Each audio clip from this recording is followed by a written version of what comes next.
ఓరి దేవుడా, వీడు జైలు నుంచి వచ్చేసాడా?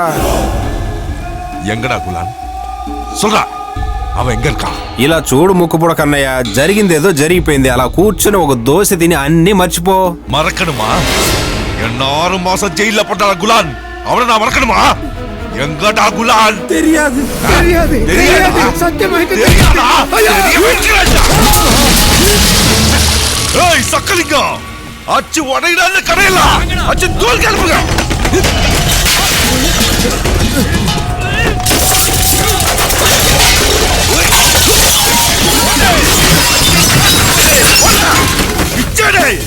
ముక్కుపుడ కన్నయ్య, ఇలా చేయకండి.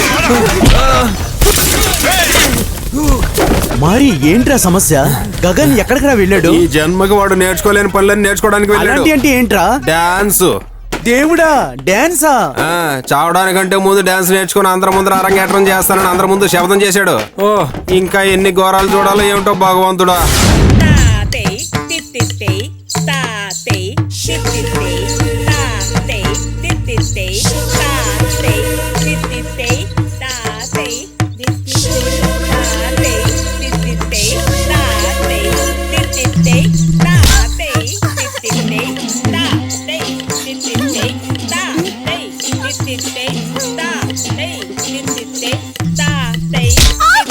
టీచర్ ఇతను నా కాలు పట్టారు. నేనేం తన కాలు తొక్కలేదు. ఏంటక్కడ? నా కాళ్ళు పట్టారు. ఈ అమ్మాయి ఆటం చేతకపోతే నేనేం చేయను? తప్పుగా ఆడింది ఆ అమ్మాయి కాదు, నువ్వే. టీచర్ మీరే తప్పుగా తాళం వేశారు. నేను ఆడింది కరెక్టే. ఆట రాకపోతే మానేయొచ్చు కదా. ఒక విద్యార్థితోటి టీచర్ ఎప్పుడు ఇలా మాట్లాడకూడదు. నేను ఇప్పుడిప్పుడే ఎదుగుతున్న కళాకారుణ్ణి. రేపు ఏ స్టేజ్ లో ఉంటానో ఎవరికి తెలుసు? గొప్ప నాట్యాచారుని అవ్వచ్చు. వెంపటి చిన్న సత్యం గారి లాగానో, మంజు బార్గే లాగానో, శోభానాయుడు లాగానో ఒక పెద్ద సినిమా హీరో కూడా అవ్వచ్చు. నాట్యం అనేది ఒక మహాసముద్రం లాంటిది. మీరందులో మునిగి తేలారు. నేనేమో ఒడ్డున కూర్చొని చేపలు పట్టుకుందాం అనుకుంటున్నాను. చాలా చాలా ఆపండి, ఆడండి.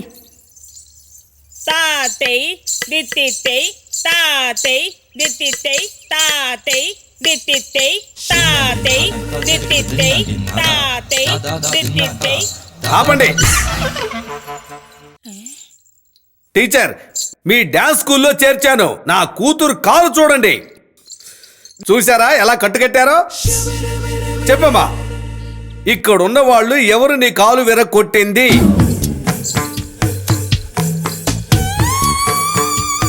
అక్కడున్నారు కదా, అత్తనే.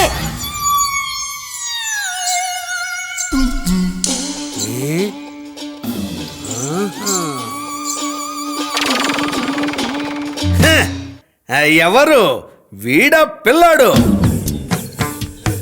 ఏంటి టీచర్ ఇది? ఏనుగుని తీసుకొచ్చి మేక పిల్లల గుంపు దగ్గర కట్టేశారు. ఇతనికి వేరే పనే లేదా? ఇక్కడికి వచ్చి బఫూన్ వేషాలు వేస్తున్నాడు. మీరు నన్ను పట్టుకుని అంత మాట అనకండి అన్న. మీ అమ్మాయికి భరతనాట్యం నేర్పించి గొప్ప స్థాయిలో చూడాలన్న కోరిక మీకుంది. అవును.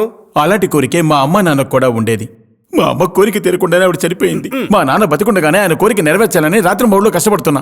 ఎంత కాదనుకున్నా మేమందరూ పిల్లలమేగా. పిల్లల్లో ఇటువంటివన్నీ సహజమే కదా. మీరే చూస్తారుగా, ఏదో ఒక రోజు ఈ ప్రపంచంలోనే పెద్ద డాన్సర్ అవుతాను. ఇది సత్యం. ఖచ్చితంగా జరుగుతుంది. ఫోన్ మోగిందిగా. ఏంట్రా? గగను, ఆ ముక్కుపుడక రాజా అన్నిటిని పగలగొట్టి ధ్వంసం చేస్తున్నాడు. నువ్వు తొందరగా రా. నేను వెంటనే వస్తాను. టీచర్, ఈ రోజు నాకు లీవ్ కావాలి. నా బిజినెస్ స్పాట్ లో ఒక చిన్న సమస్య, నేను వెళ్ళి సాల్వ్ చేసుకుని వస్తాను. Thank you. అయ్యో, మర్చిపోయాను.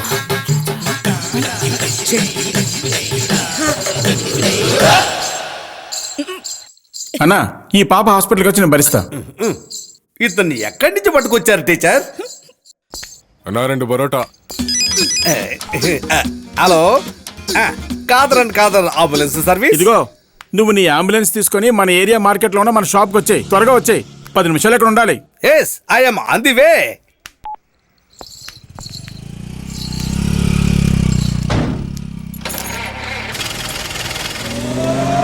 ఏంటిది? కింద ఉన్నది మాత్రం విడిగా వెళ్ళిపోతుంది.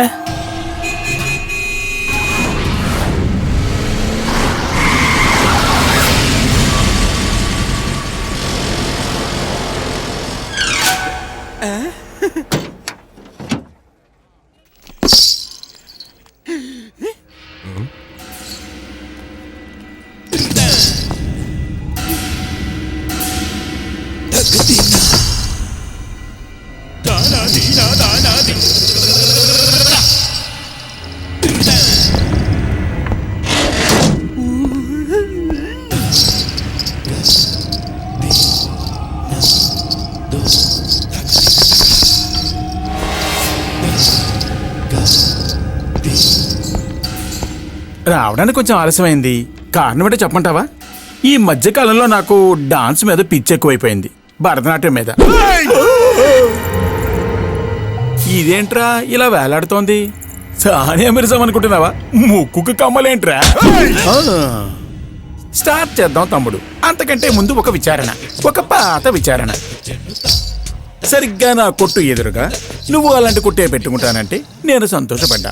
పాపం తమిళవాడు కదా, మన తెలుగు వాళ్ళందరికీ ఇంత జీడిపప్పు పులిహార, ఇంత పెరుగన్నం దొరుకుతుంది అనుకున్నాను.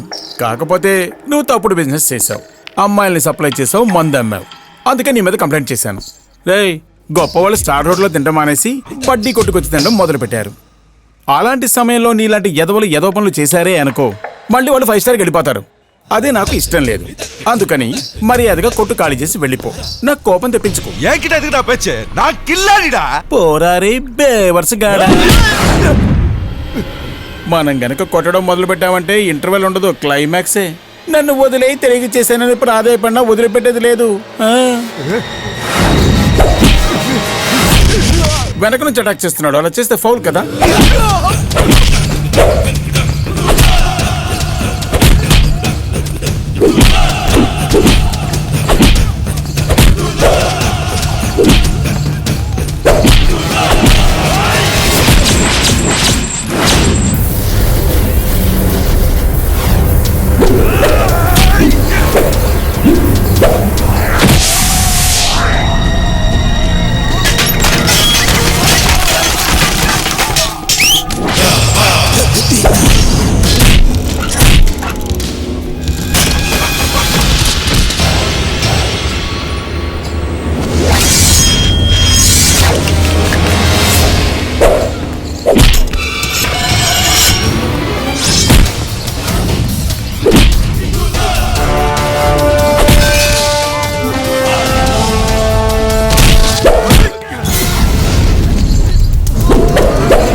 చెవులకి కమ్మలు కూడా పెట్టుకున్నాడు వీడు.